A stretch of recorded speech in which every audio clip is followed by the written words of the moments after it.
Osero, take the nearest seat. Thank you.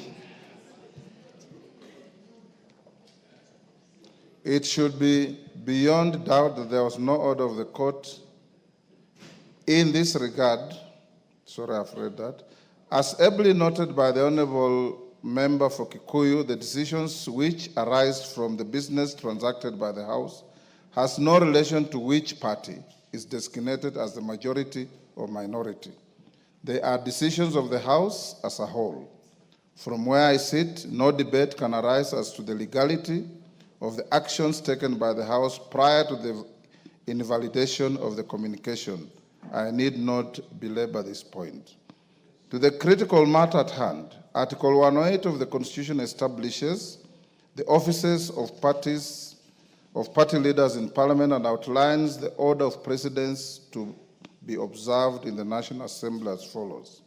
There shall be a leader of the majority party and a leader of the minority party.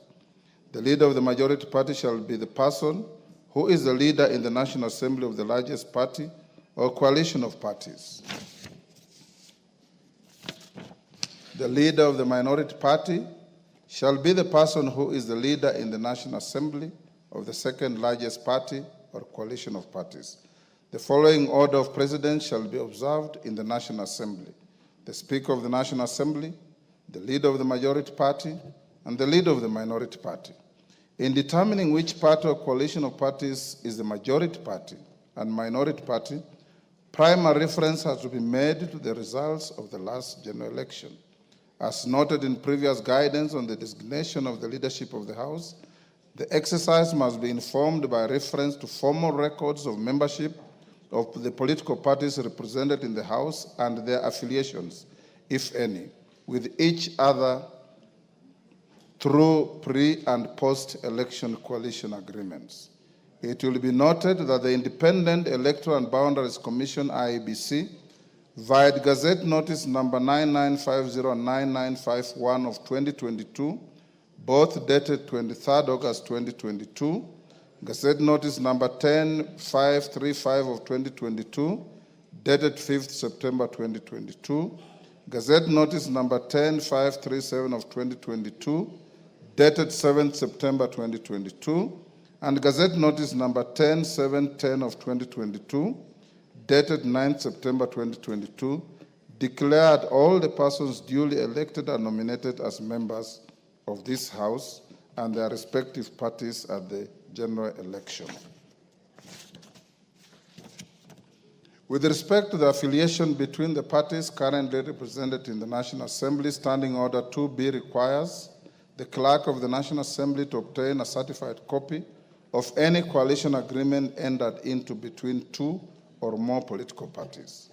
As guided in previous rulings by the speakers of this House, Standing Order 2B was intended to allow the House to determine its relative majorities and resolve, among others, any disputes between constitutive parties of coalitions, to the membership of the Parliamentary Service Commission, nominations to the Commission on Revenue Allocation, and positions in the East African Legislative Assembly.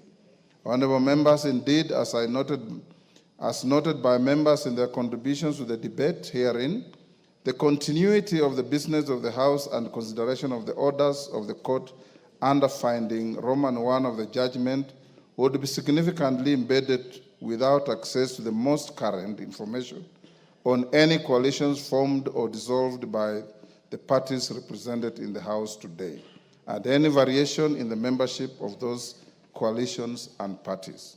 This information must be juxtaposed against the current membership of the House. Indeed, several members, including Honorable Millie Odhiambo, Honorable Junet Mohammed, Honorable Peter Kaluma, Honorable Mboko Milemba, Honorable David Ocheng, Honorable Sabina Chege, Honorable Mwengi Mutuse, Honorable Major Retired Bashir, and others referred to what they call changed circumstances in the composition of the respective coalitions and parties within the House.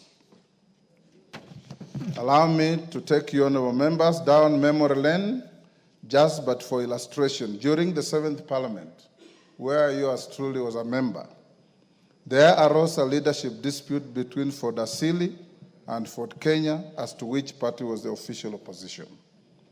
Each party had 31 seats, leading to a dramatic and humorous incident where the late Honorable Martin Shikuku, you may recall that the leader of Ford Asili was the Honorable late Kenneth Matiba, who was not having good health at the time. So Martin Shikuku, as the Secretary General of the party, was the de facto leader of the party in the House. There were leading dramatic and humorous incidents where the late Honorable Martin Shikuku and the late Honorable Mzee Jaramogi Oginga Odinga alternatively claimed the seat reserved for the leader of opposition in the House on a first-come, first-occupy basis. The dispute was finally resolved following the defection of Honorable Njuguna Njoroge from Ford Asili, the then member for Makuyu, who defected to KANU. Thereafter, Ford Kenya became the de facto official opposition party, with the Honorable Jaramogi Oginga Odinga as the leader of the official opposition, subsequently followed by the Honorable Wamalwa Kijana after the demise of Mzee Odinga. The dispute, it would therefore be beyond absurdity for your Speaker to blindly designate the leadership of the House without reference to formal communication of the membership of various coalitions and the relative majorities of the House as at today. The designation must take into account any changes in the various coalitions, vacancies in the membership of the House, and other relevant realities. As was stated by the Deputy Speaker, in order to establish the existence and status of coalition agreements affecting the affairs of the National Assembly, she instructed the clerk to write to the office of the Registrar of Political Parties on the evening of 7th February 2025, seeking information. A, membership of the 21 political parties represented in the National Assembly in any coalition, including coalition political parties, and the dates relevant to the membership. Any variations in the membership of the coalitions and coalition political parties, and the dates of the variations. C, certified copies of pre-election and post-election coalition agreements relating to the parties and the status of the agreements. The registrar responded by a letter dated 11th February 2025 that was tabled by the Deputy Speaker yesterday, and the contents of the letter indicate as follows: that a pre-election coalition known as the Azimio la Umoja One Kenya Coalition Party, in brackets Azimio, was registered on 21st April 2022 and comprised 21 parties, namely Jubilee Party, Orange Democratic Movement, Wiper Democratic Movement, Kenya African National Union, National Rainbow Coalition, Muungano Party, Democratic Action Party, Democratic Action Party Kenya, United Party of Independent Alliance, United Progressive Alliance, Kenya Union Party, United Democratic Party, Movement for Democracy and Growth, Kenya Reform Party, Chama cha Uzalendo, Party of Peace and Democracy, National Liberal Party, People's Trust Party, Ubuntu People's Forum, Party of National Unity, Labour Party of Kenya, and the Party of Growth and Prosperity. That a pre-election coalition known as the Kenya-Kwanza Alliance was registered on 3rd June 2022 and comprised 11 political parties, namely United Democratic Alliance, Amani National Congress, Forum for Restoration of Democracy Kenya, Chama cha Kazi, Communist Party, the Service Party, Tujibebe wa Kenya Party, Farmers Party, Devolution Party of Kenya, Economic Freedom Party, and the Umoja na Maendeleo Party. That a post-election coalition agreement was entered into on 5th September 2022 between the Kenya Kwanza Alliance and 4 additional parties, namely the Democratic Party of Kenya, National Agenda Party of Kenya, Grand Dream Development Party, and Chama cha Mashinani. The letter from the Registrar of Political Parties did also convey that 5 parties had exited the Azimio la Umoja One Kenya Coalition Party, namely the People's Liberation Party, formerly the National Rainbow Coalition Kenya, on 6th December 2024, Maendeleo Chapchap Party on 25th January 2024, Devolution Empowerment Party on 11th April 2023, United Democratic Movement on 22nd November 2023, and Pamoja African Alliance on 27th February 2023. Suffice to mention, members, that the People's Liberation Party, formerly National Labour Coalition, does not have representation in this House. That the Amani National Congress was in the process of dissolving the party to collaborate with the United Democratic Alliance. That the Movement for Democratic and Growth, MDG, had initiated a process of exiting the Azimio la Umoja One Kenya coalition, but was yet to finalize its exit from the coalition political party. That as at 11th February 2025, the Pamoja African Alliance, PA, Maendeleo Chapchap, MCCP, United Democratic Movement, UDM, and the National Ordinary People Empowerment Union, NOPEU, are not members of any registered coalition or coalition political party. Honorable members, I put emphasis on the information provided by the Registrar of Political Parties that the said 4 political parties are not members of any registered coalition or coalition of political party. It is notable that even if it was to be assumed that the 4 vacancies were to be filled in favor of the parties under which the former members were elected or nominated and their number added to the computation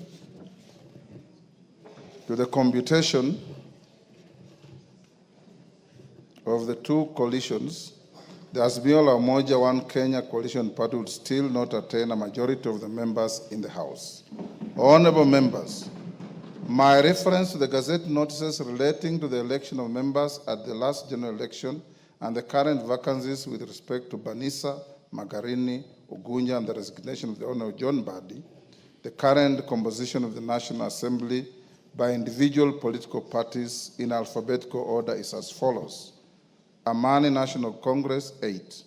Chama cha Mashinani, 1. Democratic Alliance Party of Kenya, 5. Democratic Party DP, 1. Fort Kenya, 6. Grand Dream Development Party, 1. Jubilee Party, 28. Kenya African National Union, 6.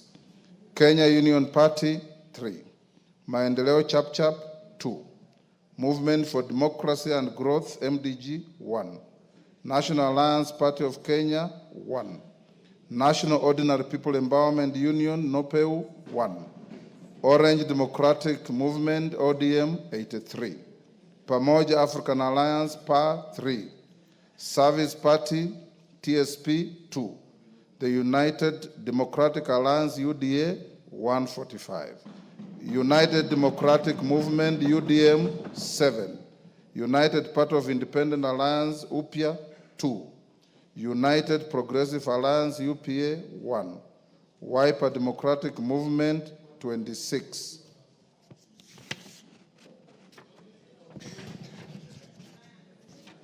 A simple calculation of the cited numbers with reference to the communication and coalition agreements received from the register of political parties indicates the cumulative number of the members of the constituent parties of the Azimio la Umoja One Kenya Coalition Party and the Kenya Kwanza Alliance as follows. Azimio la Umoja One Kenya Coalition Party consists of 154 members, computed by adding the membership of the Orange Democratic Movement, Jubilee Party, Wiper Democratic Movement, Kenya African National Union, the Democratic Alliance Party of Kenya, the Kenya Union Party, the United Party of Independent Alliance, and the Movement for Democratic Growth. The Kenya Kwanza Alliance consists of 165 members, computed by adding the membership of the United Democratic Alliance, the Amani National Congress, Ford Kenya, the Service Party, the National Agenda Party of Kenya, the Grand Dream Development Party, the Democratic Party, and the Chama cha Mashinani. Honorable members, it's notable that the numbers relating to the Azimio la Umoja One Kenya Coalition Party are tinged by a slight element of doubt with respect to membership of the Movement for Democratic and Growth MDG. You will recall the expressed sentiments made by the sole member and party leader of the MDG yesterday in the House, dissociating both himself and the party from the Azimio la Umoja One Kenya Coalition Party. However, I decline to engage in this controversy. Arising from the foregoing, the Kenya Kwanza Coalition is the majority party, and the Azimio la Umoja One Kenya Coalition Party is the minority party in the House. I have not received order. I still have a little more to go. I have not received any further communication from the Kenya Kwanza Coalition replacing the member for Kikuyu, the member for Kilifi, the member for South Mugirango, and the member for Marsabit County as their preferred leadership in the House. Similarly, I have not received any communication from the Azimio la Umoja One Kenya Coalition Party replacing the member for Suna East, the member for Kadiani, the member for Suba North, and the member for Embakasi West as their preferred leadership in the House. Consequently, the leadership of the House remains unchanged. Permit me at this stage, honorable members, to address the fate of 14 members who, as per the letter from the Registrar of Political Parties, belong to parties other than parliamentary parties that are not affiliated with the two identified coalitions in the House. I wish to reiterate that the 14 members and all independent members shall be treated equally in nomination to the committees of the House and access to any other attendant entitlements. The Speaker shall, under Standing Order 174-2B, decline to approve any list of members nominated to serve in committees that does not take into account interests of all members, including the 14. Honorable members, under Standing Order 172, the Committee on Selection is responsible for nominating members to serve in all committees, including the remaining 17 sessional committees that I listed yesterday in the communication on resumption of sittings for the 4th session and the lapse and reintroduction of business. I urge the committee to prioritize the constitution of the Budget and Appropriations Committee in light of the communication that I gave you earlier on the budget policy statement. In summary, therefore, honorable members, I guide as follows. The Kenya Kwanza Coalition is the majority party in the House. Azimio la Umoja One Kenya Coalition Party is the minority party in the House. To the extent that I have not received any communication of the Azimio la Umoja One Kenya Coalition Party or the Kenya Kwanza Coalition replacing their leadership in the House, the leadership existing as at the end of the last session remains the leadership of this House. I thank you.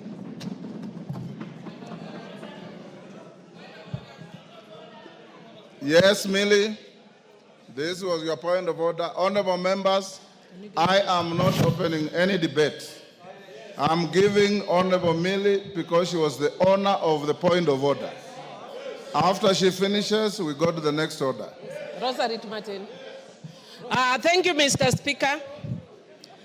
Mr. Speaker, actually in compliance with Standing Order number 87-2, Mr. Speaker, in compliance with Standing Order number 87-2,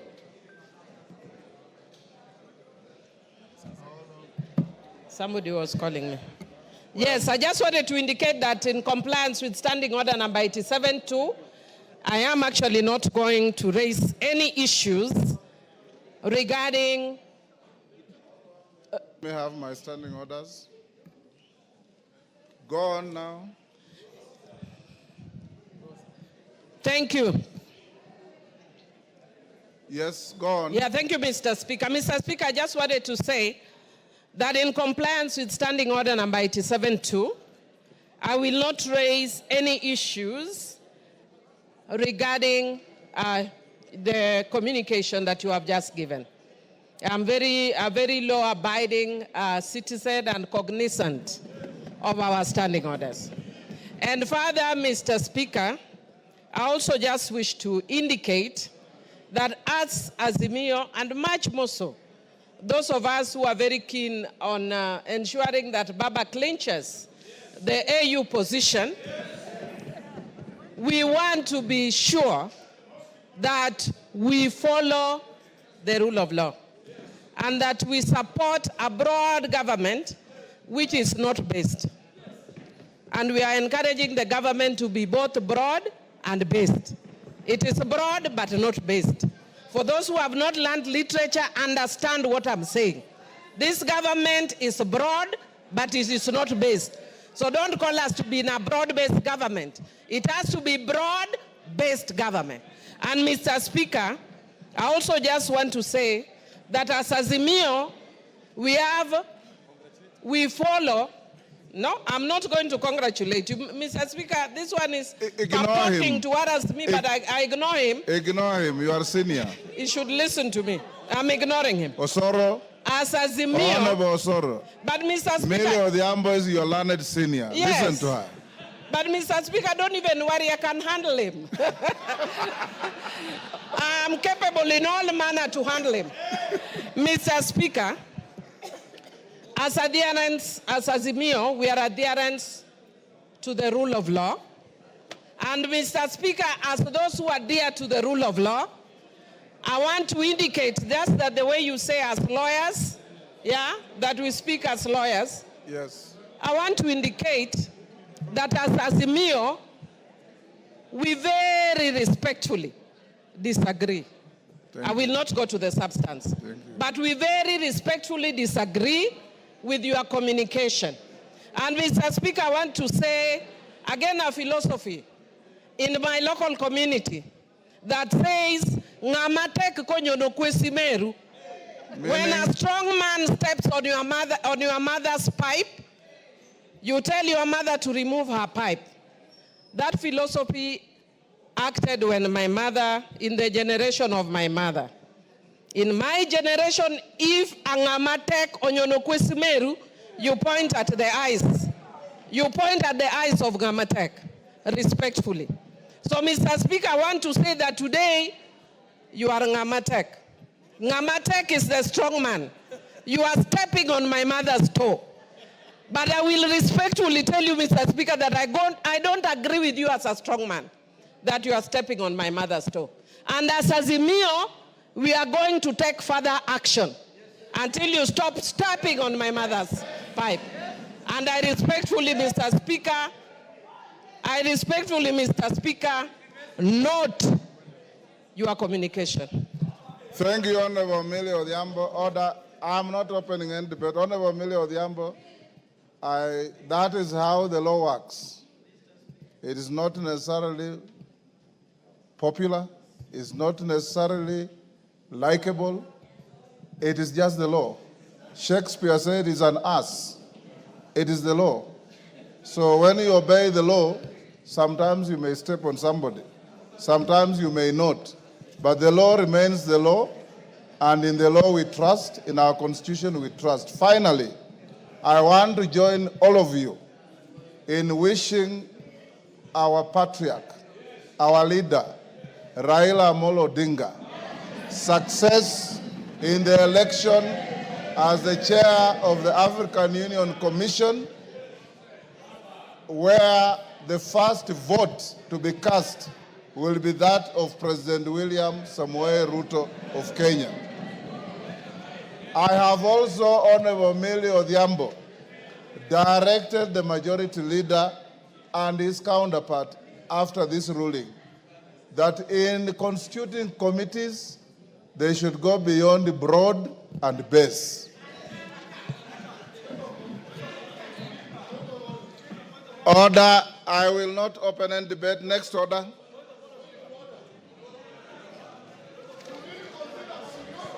Order, Wanjala. Order, Wanjala. Next order. No. Order number 8. Next order. Order number 8, motion, appointment of members to the House Business Committee.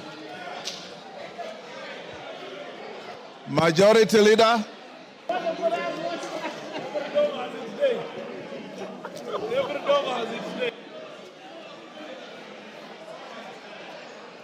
Majority Leader.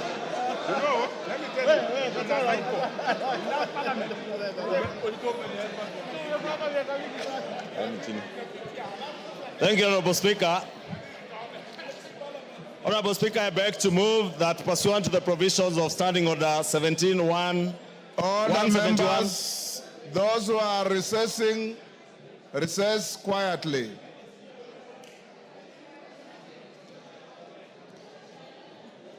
Thank you, Honorable Speaker. I beg to move that pursuant to the provisions of Standing Order 171, 1F, this House approves the appointment of the following members to the House Business Committee in addition to those specified under paragraph A, B, C, D, and E.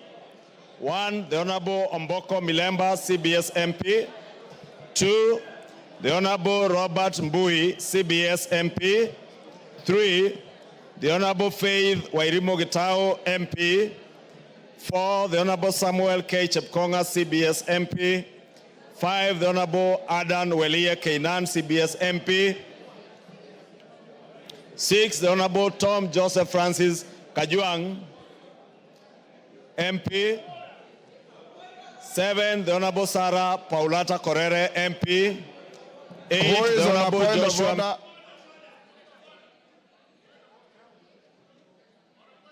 Order, Honorable Kajuang, you cannot call for order when you are not orderly. What are you doing where you are? Order. We have moved to the next order and proceed. 7, the Honorable Sarah Paulata Correre, Pardon? MP. Why is he? Order. I did not give a chance to anybody except the mover of the notice of motion. Go on. Yes. Ichungwa, go on. 8, the Honorable Joshua Mbidi Mwalio, MP. 9, the Honorable Umul Kher Kasim Sheikh, MP. Honorable Speaker, as members may know, this is a very critical committee. And Honorable Speaker, the other members of the committee sit in that committee by virtue of their offices. And with those few remarks, I beg to move and request the Honorable Aden Keinan to second the motion in agreement. Keinan. I second, Mr. Speaker. Order, honorable members. Order. Take your seats. Order. Honorable members. Order. Honorable Millie's point of order was not a party point of order. It was a point of order by the distinguished member for Suba North. And upon delivering the communication, I dutifully gave her an opportunity to say what she said. And that has ended that matter. We are now on order number 8. I now propose the question, which is that pursuant to the provision of Standing Order 171-1F, this House approves the appointment of the following members to the House Business Committee, in addition to those specified under Orders A, B, C, D, and E. Honorable Mboka Milemba, CBS MP. Honorable Robert Mbui, CBS MP. Honorable Faith Wairimu Gitao, CBS MP. Honorable Samuel K. Chepkonga, CBS MP. Honorable Adan Walia Keinan, CBS MP. Honorable Mboka, I'm proposing the question. I've not put any question. So actually you're out of order. Honorable Tom Joseph Francis Kajuang, CBS MP. Honorable Sarah Paulata Correre MP. Honorable Joshua Mbithi Mwali MP. Honorable Omulher Kasim Sheikh MP. Yes, yes, Cynthia.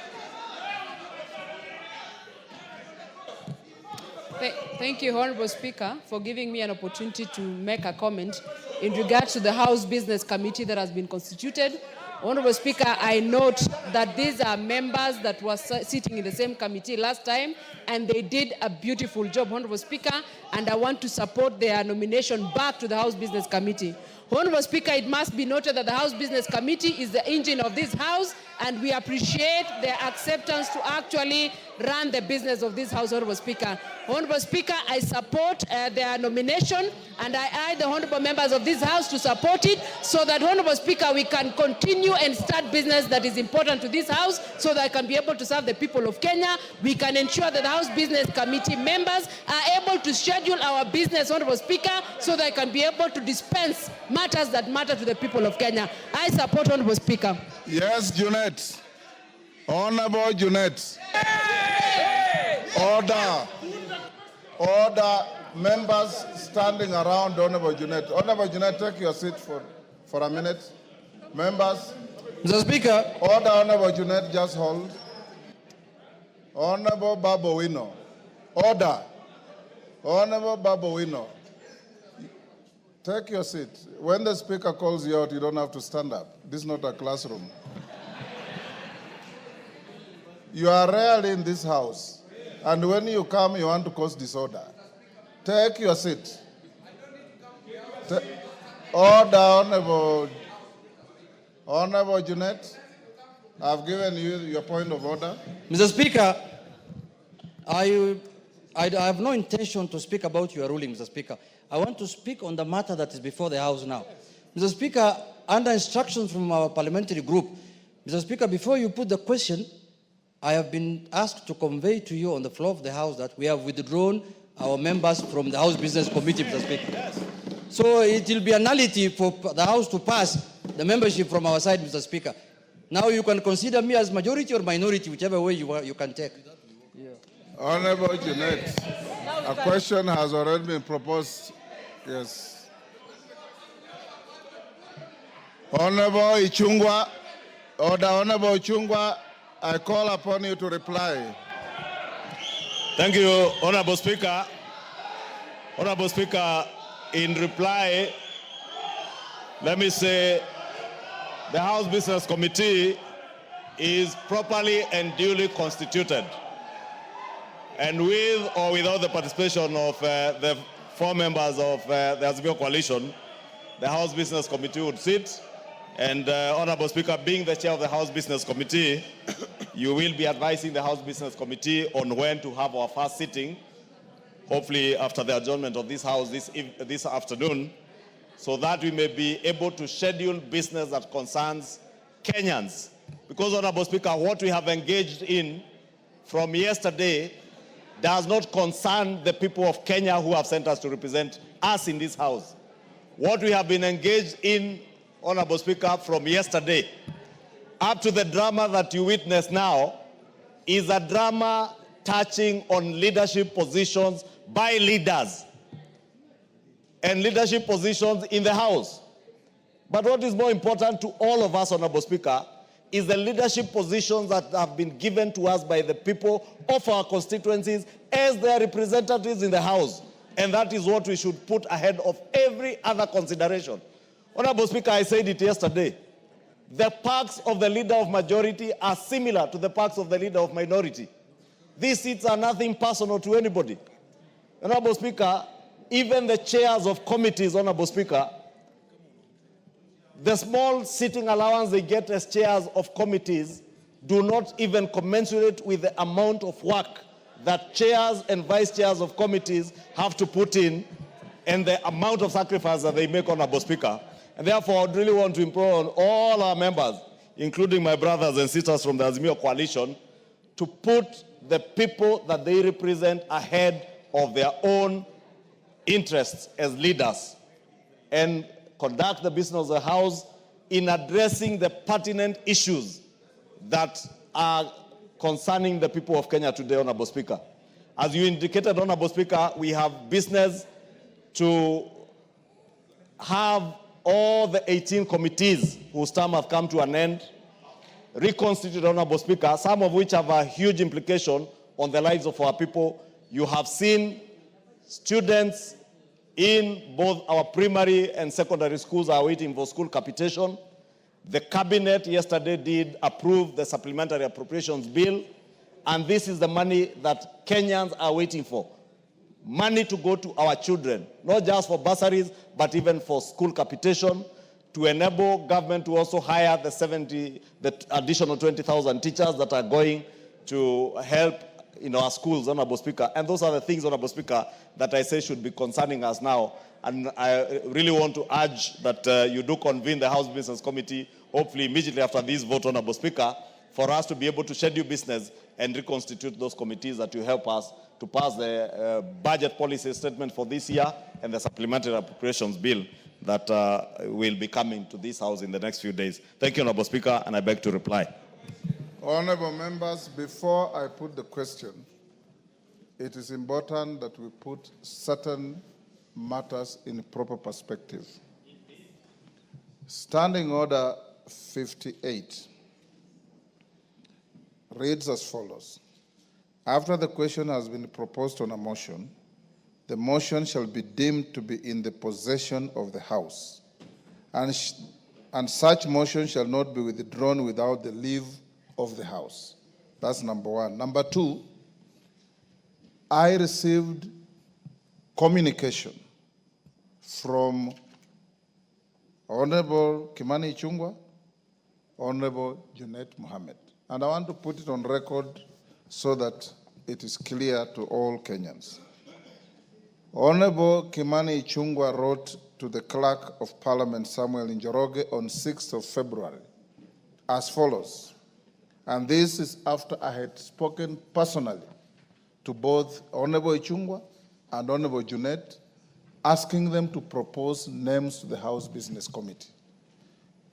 Honorable Ichung'wah wrote, "Dear Sir, reference nomination of Kenya Kwanza Alliance members to the House Business Committee. Further to your letter referenced NA L&P HBC/2025/CORR in bracket 001 dated 3rd February 2025, I hereby submit the following names of members of the Kenya Kwanza Coalition for appointment to the House Business Committee, in addition to those specified under Standing Order 171, 1B and D. The Honorable Samuel Chepkonga, CBS MP, was in Gishu County, Male. The Honorable Omboko Milemba, CBS MP, Vihiga County, Male. The Honorable Faith Wairimu Gitao, CBS MP, Nyandarua County, Female. The Honorable Joshua Mbithi Mngalio MP, Machakos County, Male. The Honorable Umulkhair Kasim Sheikh MP, Mandera, Female. Yours sincerely, Honorable Kimani Ichung'wah, AGH MP, Leader of the Majority Party, copy to the Right Honorable Dr. Francis Moses Masika Wetangula, AGH MP, Speaker of the National Assembly. On the 10th of February, I received a letter from the Honorable Junet Mohammed, addressed to the Clerk of the National Assembly. Dear Sir, reference nomination of members to the House Business Committee. Your letter dated 3rd February 2025, reference NALP HBC/2025/CORR 001 refers. The Minority Party nominates the following members to the House Business Committee in accordance with the standing orders. The Honorable Mbui Robert MP, the Honorable Francis Kajwang Tom Joseph MP, the Honorable Walie Adan Keinan MP, the Honorable Korere Sarah Paulata MP, yours sincerely, Junet Mohammed, Honorable EGH MP, Suna East Constituency, Leader of the Minority Party in the National Assembly. At the time the Honorable Junet wrote this letter, the judgment under contestations that has gone on yesterday was already out. And he knew and designated himself, rightly so, as the minority leader. I call out today for the motion to be moved. The majority leader moved the motion, and it was seconded by the Honorable Keinan. Once a motion is moved, you can either move an amendment seeking the necessary support from the House that shall be put to a vote, or you keep your cool. You do not change the content of a motion by picketing on the floor of the House and making statements that are completely unparliamentary and unhelpful. As it is now, the motion that you are going to vote to is properly the House, fully carrying the names of both sides of the House, the majority and minority, and upon voting on the motion, I direct all members who, if they're passed by the motion, to go to room 9 for the first meeting of the House Business Committee to schedule business for tomorrow. And this House must, and I repeat, we have a greater duty to the people of Kenya than the shenanigans that we want to display here. The mover of the point of order yesterday, Honorable Millie Odhiambo, said she respects the outcome. She doesn't agree. That is part of fair game in an arena that is judicial or quasi-judicial, like this House. Like I said, we go to court, you lose a case, you don't fight the judge, you don't insult the judge, you say, much obliged, my lord, you'll come to fight another day. That is how the law works. I now put the question, honorable members, that pursuant to the provision of Standing Order 171-1, and I repeat, no member listed on this motion has been withdrawn, because the withdrawal of any member on a motion like this can only be through an amendment to the motion.